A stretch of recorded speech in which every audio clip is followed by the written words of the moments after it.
Hey guys, quick video here to show you the gray zone.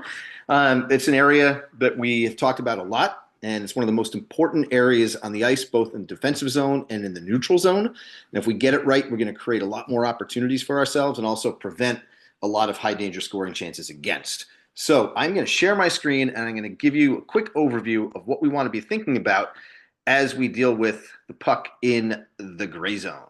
So you can see my screen here, gray zone, dump or carry, those are the big decisions. And what you need to do is be thinking about and making these reads in game about a lot of different factors. Essentially, what do we want to do with the gray zone with the puck? So first, let's define what the gray zone is. When we're going towards the opposing team's goal and we are attacking, so the direction of play is on the attack, the gray zone is that roughly 10-foot area outside the blue line before we get into the offensive zone. And conversely, when we're defending, so now here are our goalies, here are Aiden and Chip, it's that 10 to 15 foot area before the blue line where we're trying to get the puck out of the zone. So again, to go back, on the offensive zone, it's just before the blue line, and in the defensive zone, similarly, it's just before the blue line. So there's a few things you need to be looking at in order to help make the right read and get the puck either in the offensive zone with possession or dumping it, or do we come out of the zone with possession or chipping it? And here are the things to think about. Number one, how's the defensive player's gap? Are they backing up? Are they giving you the blue line? If yes, good opportunity to go ahead and carry the puck. No need to chip it or dump it if the D is backing up. The other thing to be thinking about, again, well, similarly, are they giving up the blue line? So is there a lot of gap? And are they giving up the blue line? If they're doing both of these things, you're generally going to have the green light to carry the puck. Is there back pressure? Back pressure means, is there a player coming and cutting you off and creating pressure so that you can't get to the middle of the ice? They're sealing off the middle, which is going to funnel you towards the boards. And if that, in combination with the D having good gap, is happening, then the decision is going to be that you want to get that puck deep and then go to work on the forecheck. Another thing to think about is, are you standing still? Are you skating slowly? In other words, do you have momentum? If you've got momentum and speed and the defense is back and there's no back pressure, let's carry that puck in with possession. We want to hold that puck, but sometimes we can't do that, right? So if you're skating slowly and you're in a log jam and there's no room to go and there's someone coming back to pressure you and the defense is in front of you, just get the puck deep, and then we'll either get a change or we'll go to work in the offensive zone. And last thing is, are you in a crowd? You know, what happens a lot of times is we have this urge where we want to stick handle the puck. We want to start making moves. But if there's 3 or 4 people in a tight area, most of the time you're going to end up giving that puck up. So if that's the case, again, get the puck deep and we'll go to work on that. So let's show you some examples in both the offensive zone and defensive zone of how this stuff works. So here we've got Toronto defending against Detroit, and they've got the puck. In this case, what do we have? Number one, back pressure. Toronto's coming back and putting pressure on the puck carrier who's down here. Number two, the D has good gap.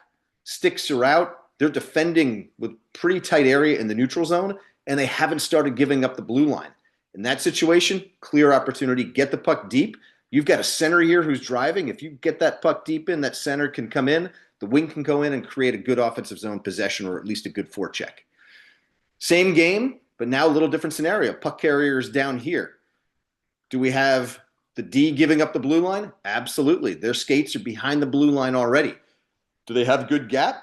Not really. There's a lot of room between the puck carrier and the defenseman. So if that's the case, last thing, is there any back pressure? Nope. Why would we ever dump the puck here? This is a clear case where we want to have possession, gain the offensive zone, and make a play. Again, compare that to the previous one where the D is in the neutral zone, they've got good gap, and there is back pressure. Clear example here, get the puck in, let your forecheck take care of business. All right, so here's another example. Minnesota Wild have the puck here. This is number 12. He's got the puck. Number one, he's standing still, no momentum. Number two, he's in a crowd. There's 1, 2, 3, 4 Rangers around him. This situation, if he tries to start stick handling through 1, 2, 3, 4 players, guess what's going to happen? Turnover, puck goes back the other way. In this case, he can dump the puck in. Maybe he's tired at the end of a shift, go make a change, See if he can wrap it far side and let this far side winger go and get the puck. Same game, same teams. This situation is a little bit different, though. It's a little bit more of a 50-50, but generally speaking, let's take a look. Where's the D? Giving up the blue line. Do they have good gap? Gap's okay. Yeah. There's some back pressure. So this is one of those situations where certainly he can gain the blue line with possession, but he might need to ultimately chip the puck. So this is one of those ones that's a little bit in the middle, but you can see how these things play out. The first example was a clear dump.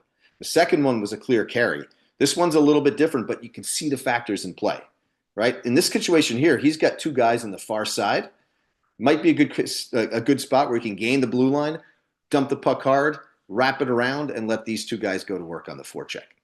All right, so now we're in our defensive zone. This is the last example I'm going to show you, but you see how this applies in both zones. Over here, what do we have? This is the Rangers against Montreal. For you Ranger fans, this is 2014. Rangers were in the Eastern Conference Final against Montreal, Game 6. They were trying to do everything right. And in this situation, we've got the puck along the boards in the defensive zone. You see where we are in the gray zone here. Number one, heavy pressure. We've got one guy over here. We've got another guy over here. In this case, the D you're backing up, but we still have heavy pressure. Number two, he's standing still. Now, if he tries to stick handle the puck through this guy, or maybe cut back around and stick handle through them both, a lot of times that's going to be a turnover, and it's a turnover in your defensive zone. If that's the situation, clear-cut example here. Let's just chip it to the neutral zone. We'll regroup, get our five-man unit on defense ready to play, and then we'll defend as a cohesive unit.